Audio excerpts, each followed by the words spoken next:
Dans le cadre de la commémoration de 63e anniversaire de la République du Burundi, son ambassadeur à Bruxelles, son Excellence Terence Ntahiraja, a organisé une soirée commémorative.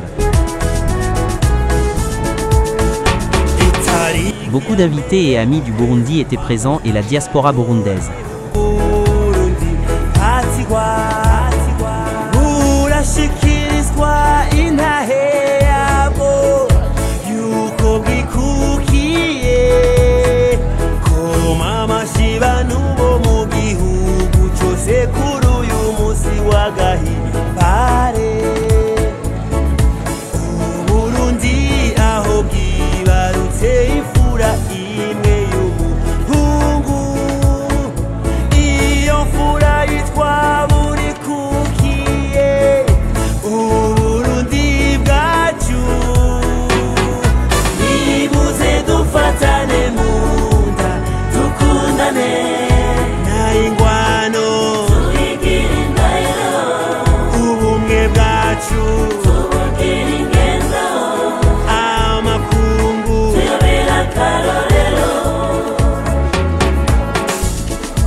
Murarangije gutora, muratoreye Uburundi abanyu bazobuyobora.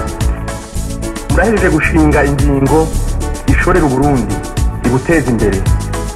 Ivyo byose mwabigiranye ubwitonzi, amahoro n'iteka ryinshi. Iyo abantu bahigiye ku kintu hamana ntaryo uwutsinda n'utsindwa. Ariko rero muri iryo tora uwatsinze n'uwatsinzwe n'abarundi basa.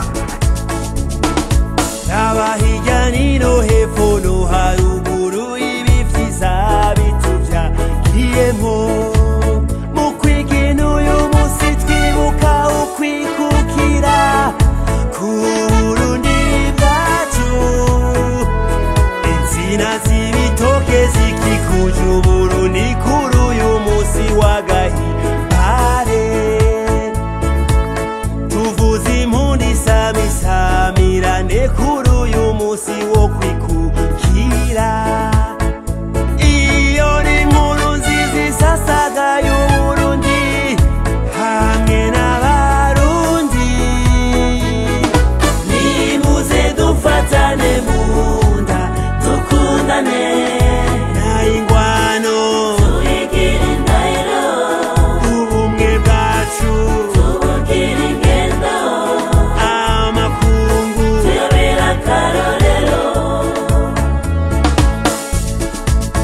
Uburundi burabakeneye bose. Nico gituma atari intsinzi y'umugambwe. Uyu munsi hatsinze amahoro, hatsinze iteka n'itekane ry'Uburundi. Kuko nyene ahatagira ubukuru nyabwo, hatagira iteka, ntihagira n'itekane. Ahatagira ubukuru nyabwo, ntihaboneka amajambere. Namwe murazi ko ico abarundi bifuza ari ubutungane bw'ukuri. Ubu rero ubutigu burageze ukwihweza ibibazo vyerekeye Uburundi.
Dans son discours, l'ambassadeur du Burundi a remercié le Royaume de Belgique, l'Union européenne et tous les amis du Burundi présents dans la salle et lancé un appel à la diaspora burundaise.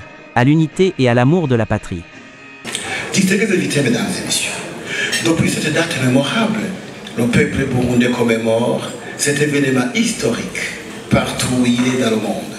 C'est d'ailleurs dans cette perspective que l'ambassade du Burundi à Bruxelles a organisé les présents des cérémonies à l'intention des ressortissants burundais vivant en Belgique et dans ses environs, sans oublier, bien entendu, d'éviter les différents partenaires et les amis du Burundi que vous êtes.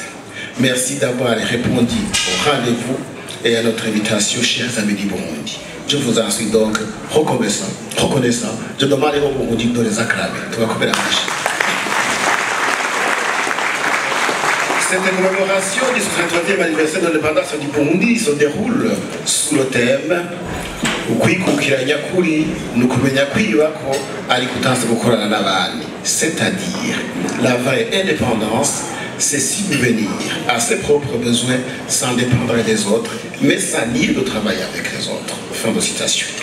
Pour plus de détails sur le message à la nation de son excellence chef de l'État burundais, le général-major Évariste Ndayishimiye, vous pouvez consulter le site web de l'ambassade du Burundi à Bruxelles qui est www.ambaburundi.be ou bien /ambaburundi/benae. Chers membres de la diaspora burundaise, notre rencontre commémorative d'aujourd'hui incarne la continuité de l'esprit burundais, où la distance géographique n'entame en rien l'unité. C'est en étant ensemble que nous portons au plus haut niveau les couleurs de notre culture, de notre mémoire commune. Distingués invités, mesdames et messieurs, en cette journée mémorable, nous rendons hommage d'abord à son Altesse royale, le prince Louis Rwagasore, puis à celles ou ceux qui, en cette période de lutte pour l'indépendance, ont résisté jusqu'à arracher la souveraineté pour notre beau pays, le Burundi. Leur détermination est une source d'inspiration inépuisable. Chers compatriotes, on dit en Kirundi, je cite, Ingorane Sugupfa, Ingorane Nugupfa Nabi, c'est-à-dire la véritable tragédie est de mourir sans avoir apporté quelque chose à son pays ou à sa famille. Fin de citation. À cet effet, voici la question qui se pose. Que sommes-nous en train de faire pour bien mourir au sens de laisser un legs positif pour notre patrie? Prenant ensuite la parole, la déléguée du ministre des Affaires étrangères belge réaffirme la bonne relation qui existe entre les deux pays et surtout depuis l'avènement du nouveau ministre. À la fin de la cérémonie, son Excellence Monsieur l'Ambassadeur a procédé à la remise des cadeaux. C'est un grand plaisir et un honneur pour moi, au nom de son Excellence le Vice-Premier ministre et le ministre des Affaires étrangères et de la coopération au développement, Monsieur Maxime Prévost, d'être présente ici aujourd'hui afin de célébrer ensemble avec vous la fête de l'indépendance du Burundi. La Belgique et le Burundi partagent une histoire à la fois riche et intense, mais aussi certainement porteuse d'avenir. En ce 63e anniversaire du Burundi, nous félicitons très sincèrement tous nos amis burundais.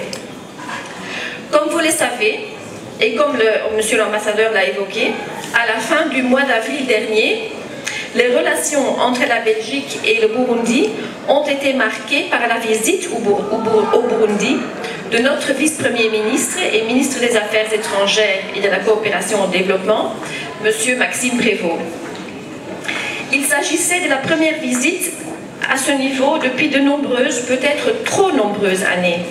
Ce déplacement a constitué une occasion forte pour notre pays de réaffirmer son attachement aux liens qui unissent nos deux nations.